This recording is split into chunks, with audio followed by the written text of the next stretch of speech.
Alors le riz à sushi, c'est la base de tous les sushis, parce que c'est ça qui va faire le socle. Exactement.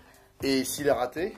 Bah, s'il est raté, ton sushi ou même tes makis vont être complètement foutus. Ça marche pas. C'est-à-dire qu'il faut arriver à avoir un riz à la fois qui garde une certaine fermeté, mais qui s'amalgame bien et qui soit bien compact pour que tes sushis ou même tes makis se tiennent à la prise en main. Pour faire les nigiri et les maki rolls, vous allez voir ça après. Alors on est parti? Alors on est parti. On a un riz à sushi. Tout à fait. Alors on a un riz sushi qui est brut. Alors comme on le voit, il y a quand même beaucoup encore d'amidon. Donc on va le rincer à peu près 2 à 3 fois pour retirer le trop plein d'excédent. Alors on le couvre d'eau, c'est ça? Et on va le rincer 2-3 fois. Voilà, jusqu'à ce que l'eau devienne un peu plus claire.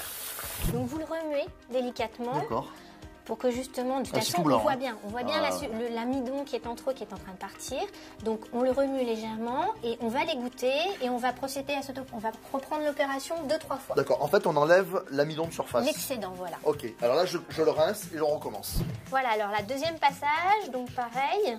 Et on va renouveler. On renoue et on voit déjà que l'eau est déjà plus claire. Hein. C'est clair. Hein. Alors là, c'est le dernier passage. Donc, comme on voit, ça y est, l'eau commence à devenir claire. Ça n'a rien à voir. Non, ça n'a absolument rien à voir. Et là, c'est bon. On va pouvoir rincer le riz pour la dernière fois. Donc, on va l'égoutter.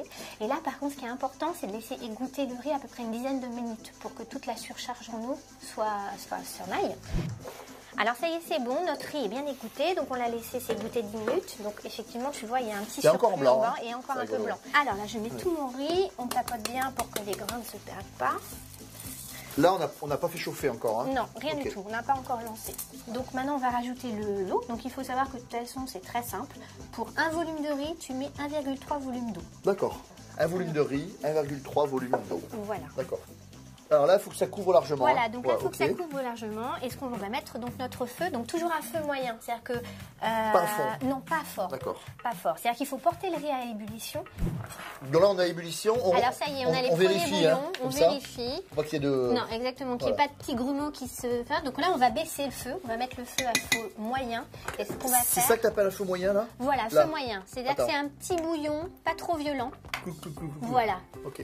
Et ce qu'on va faire, ce qui est très important, c'est qu'on va couvrir. On met pas de sel, hein? Non, surtout pas. On ne sale jamais un riz à sushi.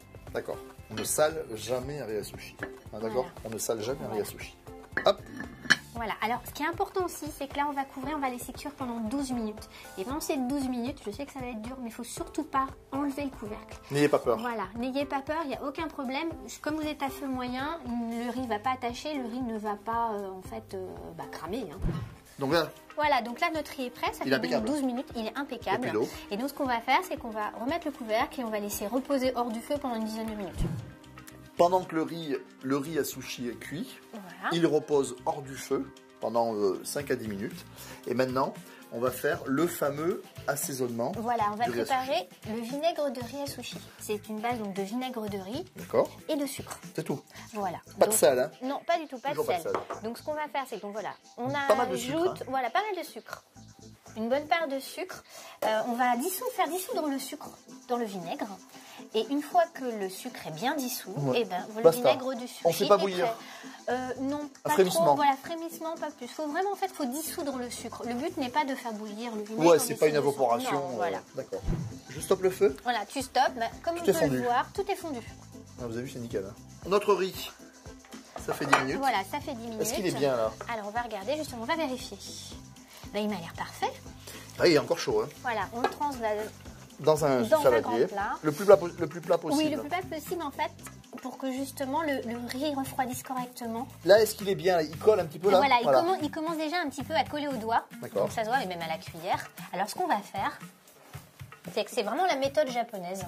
C'est qu'on va éventer le riz. Donc généralement ils font ça avec un éventail. Mais on n'a pas tous un éventail à la maison, donc un petit torchon plié, c'est parfait. Un petit carton. Voilà, un petit carton. Il faut bien le refroidir. Voilà. Il faut bien le refroidir parce que sinon à manipuler ça va être difficile. Donc vous n'avez pas besoin que le riz soit complètement froid pour faire vos makis ou pour faire les sushis, mais c'est quand même beaucoup plus facile d'avoir un riz quand même frais, sinon déjà vous allez vous brûler, il va se diléter et ça va aussi altérer la saveur des aliments. En fait il était bien chaud, on le laisse un petit peu tiédir. Alors tu le verses délicatement pendant que je remue. D'accord, comme ça. Voilà. En fait, il faut essayer d'en mettre un petit peu partout, c'est ça? Voilà, de répartir uniformément. Il faut pas trop le travailler le riz, c'est ça? Alors, la chose, c'est qu'il faut remuer le riz pour que justement le vinaigre soit bien réparti et tu évites comme ça qu'il s'agglutine. Et le but, c'est d'obtenir ce riz un peu brillant. Et est-ce qu'on peut le garder au réfrigérateur Aucun problème. En fait, on peut le faire la veille. On peut le faire la veille, le conserver 24 heures au réfrigérateur. Et moi, j'ai même une petite astuce. C'est-à-dire que quand votre riz sort du réfrigérateur, il est très froid et parfois très difficile à manier, à manipuler. Il suffit en fait de le réchauffer une petite minute au micro-ondes. Légèrement pour le le tiédir. Et il sera tempérer. beaucoup plus facile à utiliser et vous pourrez faire vos sushis sans aucun problème. J'espère qu'on vous a donné envie de faire votre riz à sushi et que vous êtes en train de vous dire mais en fait c'est super simple. C'est très très simple à faire. Voilà, il faut juste respecter bien les choses et vous avez vu, du temps, du repos et puis après le vinaigre et ça roule. Ok, à très bientôt.